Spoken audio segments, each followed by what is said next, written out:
À Kensington, tout semblait préparé pour une apparition royale sans surprise. Quelques sourires, des gestes mesurés, des images pour les journaux du lendemain. Puis William s'avança, le regard grave. À ses côtés, Catherine protégeait Charlotte d'une main discrète, tandis que George observait en silence. En une phrase, l'atmosphère changea. Charlotte n'était plus seulement une enfant de la couronne. Elle devenait le signe d'un avenir que le palais n'était peut-être pas prêt à voir venir. À Kensington Palace Gardens, la journée avait commencé comme une apparition royale sans surprise. Le ciel était clair, les invités souriaient avec retenue, et les journalistes attendaient les images du lendemain. Un geste de George, un sourire de Charlotte, quelques mots de William, puis le retour au silence. Rien ne semblait annoncer une rupture. Catherine avançait avec son calme familier, élégante et discrète. Sa main posée dans le dos de Charlotte paraissait n'être qu'un geste de mère. Pourtant, pour les regards attentifs, ce contact avait quelque chose de plus profond, une protection, une invitation, une préparation. George se tenait près de son père, sérieux, observant la foule sans chercher les caméras. Charlotte gardait ce sourire doux qui attire souvent l'affection du public. Elle semblait loin du poids de l'histoire. Mais ce jour-là, sans le savoir, elle allait cesser d'être seulement l'enfant charmante des cérémonies. Puis William monta sur l'estrade. Aussitôt, l'atmosphère changea. Son visage n'avait pas la légèreté d'un discours officiel. Il ne parlait pas comme un prince venu remercier une assemblée. Il parlait comme un héritier décidé à ouvrir une porte que la couronne avait longtemps gardée fermée. Il évoqua Élisabeth II, sa discipline, son sens du devoir, cette idée ancienne selon laquelle régner signifie avant tout servir. Les mots étaient mesurés, mais la voix de William portait une émotion inhabituelle. Dans le public, les conversations s'éteignirent. Les conseillers du palais semblaient écouter avec attention. Alors vint la phrase qui fit basculer la journée. William déclara que sa famille prendrait une place plus grande dans la construction de l'avenir monarchique. Puis il annonça que la princesse Charlotte commencerait bientôt ses premières responsabilités officielles, aux côtés de sa mère, pour apprendre le véritable sens du service. Un murmure parcourut les jardins. Les téléphones se levèrent aussitôt. Charlotte fit un petit pas en avant, presque timide, mais l'image était historique.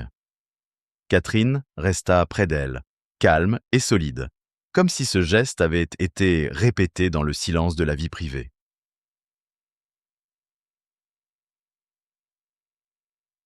À cet instant, Kensington ne ressemblait plus au décor d'une simple sortie familiale.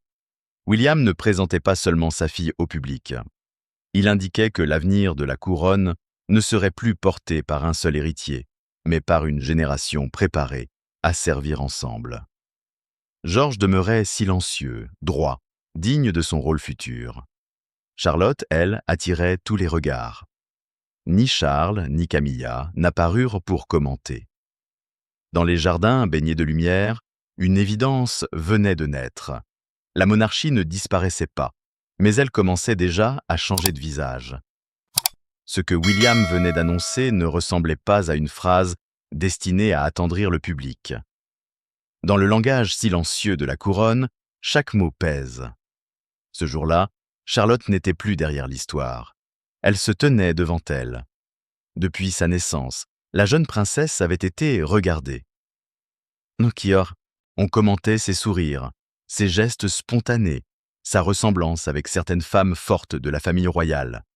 Mais jusque-là, elle restait l'image douce d'une enfance protégée, tandis que George portait déjà le poids du futur trône. La déclaration de William changeait tout. En affirmant que Charlotte commencerait ses premières responsabilités officielles, il ne la retirait pas de son enfance, mais il l'inscrivait dans une autre dimension. Elle devenait un visage capable d'accompagner la monarchie dans un monde moins patient avec les traditions figées. Autour d'elle, les réactions furent immédiates. Des journalistes échangèrent des regards incrédules. Des invités tentèrent de comprendre si le palais avait validé un tel message. Sur les écrans, l'image se répandit. Charlotte, droite, calme, mais déjà entourée d'un poids symbolique immense. Ce qui frappait le plus n'était pas son âge, mais le choix de William. Dans une institution attachée à l'ordre et aux héritiers directs, mettre Charlotte ainsi en lumière revenait à élargir la définition du pouvoir royal. George demeurait l'avenir dynastique. Charlotte, elle, devenait l'avenir émotionnel. Catherine, immobile à ses côtés, semblait comprendre la portée de cet instant. Son regard ne cherchait pas les caméras. Il accompagnait sa fille avec une douceur ferme, comme si elle voulait lui dire que le service n'était pas une prison, mais une promesse. Dans les commentaires, certains virent en Charlotte une résonance d'Élisabeth II, cette retenue presque instinctive. D'autres évoquèrent Diana, pour cette capacité rare à faire naître une émotion avant même de prononcer un mot. Pourtant, derrière l'admiration, une question grandissait. Pourquoi maintenant ?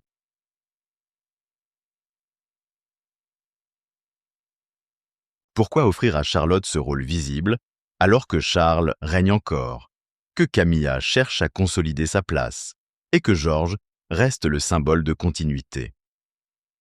La réponse semblait se dessiner dans le silence du palais. William ne voulait pas seulement préparer un héritier, il voulait préparer une génération. Dans cette vision, la couronne ne dépendrait plus d'un seul visage, mais d'une famille capable de parler à plusieurs sensibilités. Ainsi, Charlotte ne volait rien à George. Elle révélait autre chose.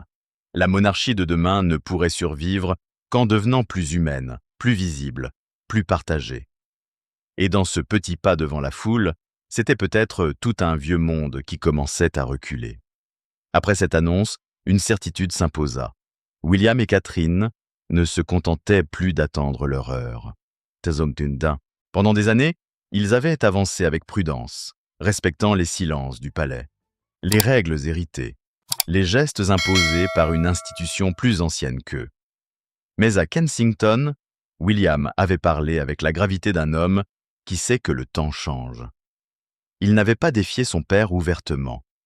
Il n'avait pas prononcé un mot contre Charles, ni contre Camilla. Pourtant, chaque phrase disait que l'avenir ne pouvait plus rester enfermé dans les habitudes du passé. Son message était clair. La couronne ne survivrait pas seulement grâce aux titres, aux carrosses et aux cérémonies. Elle devait redevenir une promesse vivante, capable de répondre aux inquiétudes d'un pays moderne.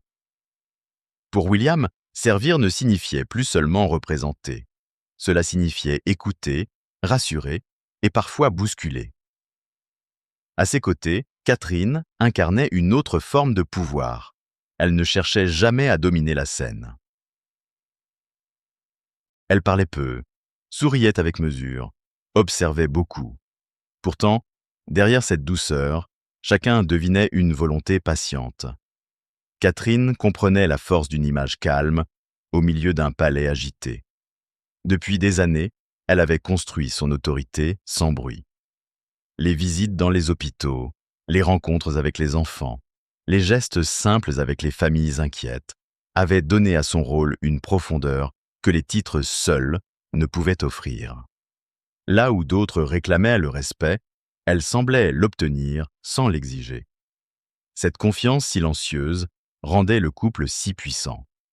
William apportait la décision, Catherine, la stabilité. Ensemble, ils répondaient à la question que la monarchie redoutait. Comment rester royale sans paraître lointaine? L'apparition de Charlotte n'était donc pas un accident. Elle portait la marque d'une stratégie familiale mûrie dans l'ombre.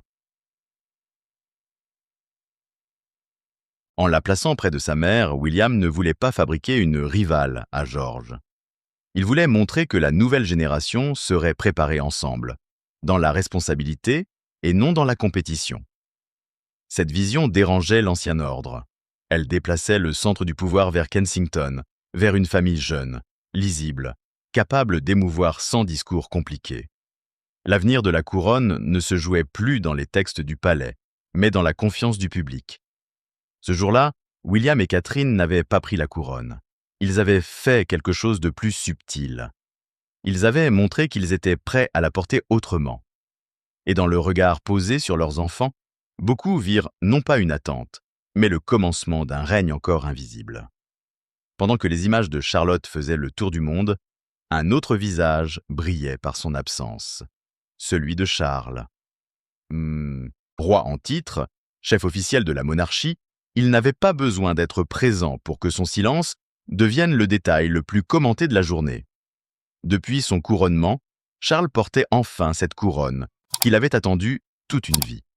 Pourtant, au moment où il aurait dû incarner la stabilité retrouvée, l'attention semblait glisser ailleurs. Les foules acclamaient William et Catherine avec une chaleur que les protocoles ne peuvent pas fabriquer. Cette réalité était cruelle. Charles possédait le trône, les sceaux, les audiences, les traditions. Mais William possédait quelque chose de plus fragile et de plus puissant, l'élan du public. À chaque apparition, son couple paraissait plus proche, plus lisible, plus adapté à l'époque. Dans les couloirs du palais, certains murmuraient que le roi suivait cette évolution avec inquiétude. Non par jalousie simple, mais parce qu'il comprenait ce que signifiait une telle bascule. Une monarchie ne vit pas seulement de lois. Elle vit du regard que le peuple accepte encore de poser sur elle. Or, ce regard se déplaçait. Les engagements de Charles semblaient parfois lourds, entourés de prudence et de fatigue. Ceux de William donnaient l'impression d'une direction claire. Lorsque le prince choisissait une visite auprès d'enfants malades, plutôt qu'une réunion solennelle, beaucoup y voyaient un message discret. Le palais refusait naturellement toute idée de crise. On parlait d'agenda, de repos nécessaire, d'ajustements normaux après une première période exigeante. Mais les silences, trop bien organisés, nourrissaient les questions. Charles reculait-il par choix, par fatigue, ou parce que l'avenir avançait plus vite que lui? Camilla, elle, ne pouvait ignorer le danger symbolique. Si Charles était éclipsé, son propre rôle l'était aussi. La force montante de Kensington menaçait non seulement une image, mais tout un équilibre patiemment construit après des années de controverses. Pour William, le défi était délicat. Il ne pouvait pas paraître impatient. Il devait honorer son père tout en préparant un monde différent. Alors il avançait sans fracas, en parlant de service, de famille, de continuité. Mais sous ces mots apaisants, chacun entendait une certitude nouvelle. Charles restait roi. Personne ne lui retirait la couronne. Pourtant, ce jour-là, une question s'installa dans tous les esprits. Dans une monarchie moderne, le pouvoir appartient-il à celui qui règne ou à celui que le pays regarde déjà comme son avenir? Pour Camilla, l'annonce de Kensington ne fut pas seulement un moment médiatique. Elle toucha un point intime, la place qu'elle avait mis des années à conquérir. Après tant de regards hostiles, tant de titres discutés, elle était enfin reine. Mais soudain, l'attention semblait lui échapper. Depuis longtemps, Camilla savait que Catherine possédait ce que les palais ne peuvent pas imposer, une affection naturelle. La princesse de Galles n'avait pas eu besoin de forcer son image. Sa présence auprès des enfants avait construit autour d'elle une confiance profonde. Avec Charlotte, cette force devenait dangereuse pour l'ancien ordre. La petite princesse n'apparaissait plus comme une enfant protégée par les murs royaux. Elle devenait le prolongement de Catherine, une promesse de douceur et de modernité. Pour Camilla, ce symbole réduisait l'espace qui restait. Dans les couloirs du palais, les murmures prirent une autre couleur. Certains conseillers auraient presque voulu rappeler la hiérarchie. Charles était roi, Camilla était reine, et Kensington ne devait pas dicter le rythme de la monarchie. Mais comment reprendre la main quand William, Catherine et Charlotte captivaient déjà le pays? Camilla avait appris à survivre aux tempêtes. Elle savait que le pouvoir royal ne se défend pas toujours par des discours, mais par des présences et des priorités fixées dans l'agenda. Cette fois, le défi était différent. Il ne venait pas d'un scandale ancien, mais d'un avenir que le public désirait. Catherine, elle, ne répondit par aucune provocation. Son silence avait l'élégance d'une stratégie. Là où Camilla pouvait paraître soucieuse de préserver son rang, Catherine donnait l'impression de protéger une mission. Elle ne réclamait rien, mais tout autour d'elle commençait à se déplacer. Le contraste devint impossible à ignorer. Camilla portait le poids d'une histoire compliquée, faite de blessures publiques. Catherine portait l'image d'une famille neuve, disciplinée, rassurante. Et Charlotte, à ses côtés, rendait cette image presque irréversible. Peu à peu, le centre symbolique du palais sembla changer d'adresse. Les commentaires ne parlaient plus seulement de Buckingham ou de Clarence House. Ils parlaient de Kensington, du couple héritier, d'une façon plus chaleureuse d'incarner la couronne. Camilla conservait son titre, ses appartements, son rang. Mais le pouvoir le plus précieux, celui qui vit dans l'imaginaire du public, semblait glisser vers une autre femme et vers une petite fille appelée à grandir sous les yeux du monde. Ce fut peut-être cela, la vraie secousse de Kensington. Non pas une attaque ouverte contre la reine, mais l'apparition d'un futur auquel elle ne pouvait plus imposer son ombre. Dans l'ombre du tumulte, George demeurait presque immobile. Il ne cherchait ni la lumière, ni les faits.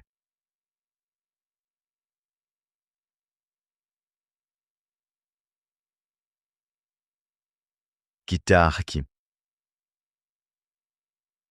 Son regard suivait son père, puis sa sœur, avec cette retenue que l'on remarque chez ceux que l'on prépare tôt à porter un poids que personne ne peut expliquer. Il restait l'héritier après William. Rien, dans l'annonce de Kensington, ne changeait cette réalité. Pourtant, la présence nouvelle de Charlotte modifiait l'image du futur. Le trône n'était plus seulement une ligne droite, froide et solitaire.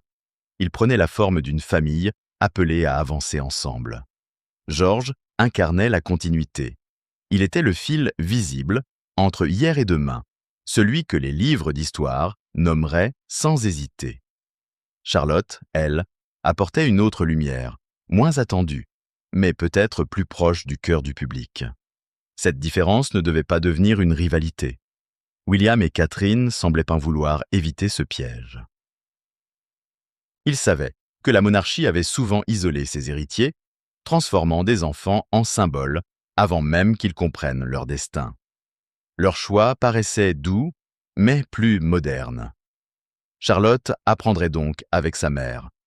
Des engagements simples, des rencontres choisies, des gestes adaptés à son âge. Il ne s'agissait pas de lui voler son enfance, mais de lui montrer que le privilège royal n'a de valeur que s'il devient service.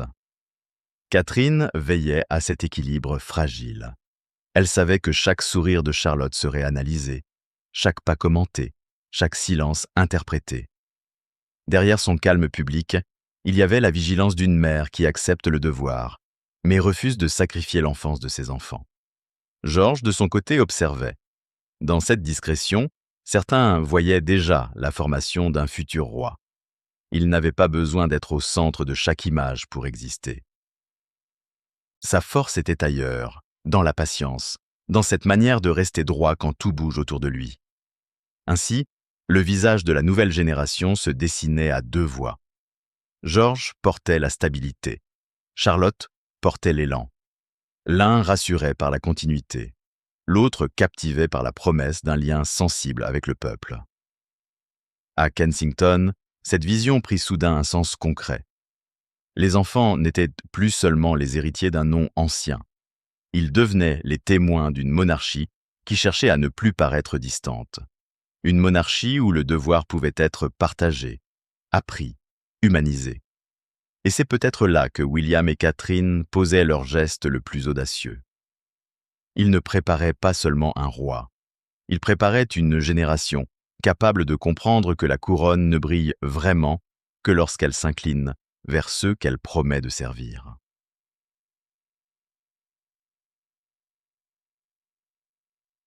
Après Kensington, il devint impossible de regarder la famille royale comme avant. Rien n'avait été renversé, aucune porte n'avait claqué, aucun communiqué n'avait annoncé une rupture. Pourtant, dans le silence qui suivit, Chacun sentit qu'un seuil venait d'être franchi. Charles restait roi. Camilla restait reine. Les titres, les palais et les cérémonies demeuraient intacts. Mais le pouvoir le plus difficile à conserver, celui qui vit dans l'imaginaire du peuple, semblait se déplacer vers William, Catherine et leurs enfants. Ce changement n'avait pas la brutalité d'une révolution. Il avançait avec des sourires, des gestes familiaux, des regards posés sur des enfants encore jeunes. C'était une transition douce, presque invisible, mais plus profonde qu'un affrontement public. William avait compris que la couronne ne pouvait plus se contenter d'exister parce qu'elle avait toujours existé. Elle devait convaincre, rassurer, toucher. Elle devait se montrer utile dans un monde où les anciennes certitudes s'effacent rapidement. Catherine, par sa retenue, donnait à cette transformation une âme plus calme. Elle ne cherchait pas à paraître plus grande que l'institution. Elle semblait plutôt vouloir la rendre plus humaine, moins froide, plus capable d'écouter ceux qui ne croient plus aux symboles sans preuve. George représentait la continuité. Son avenir restait tracé par l'ordre dynastique. Mais Charlotte, en avançant ce jour-là, avait ouvert une fenêtre nouvelle. Elle rappelait que servir la couronne ne signifiait plus seulement attendre son rang, mais apprendre à porter une part de responsabilité.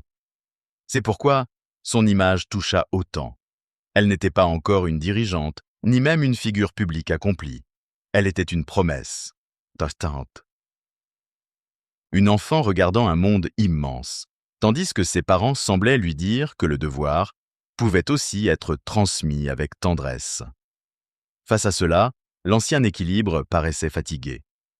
Charles et Camilla pouvaient encore incarner le présent officiel, mais l'avenir émotionnel appartenait déjà à Kensington. Le peuple ne tournait pas forcément le dos au roi. Il regardait simplement plus loin. La monarchie britannique a souvent survécu parce qu'elle a su changer sans avouer qu'elle changeait. Ce moment s'inscrivait dans cette même logique. La couronne ne tombait pas. Elle abandonnait peu à peu une peau trop lourde. Et si l'histoire retient cette journée, ce ne sera peut-être pas pour une phrase de William, ni pour les murmures du palais. Ce sera pour ce petit pas de Charlotte, discret et immense à la fois. À Kensington, la couronne n'est pas morte. Elle a simplement commencé à renaître sous le visage d'une nouvelle génération.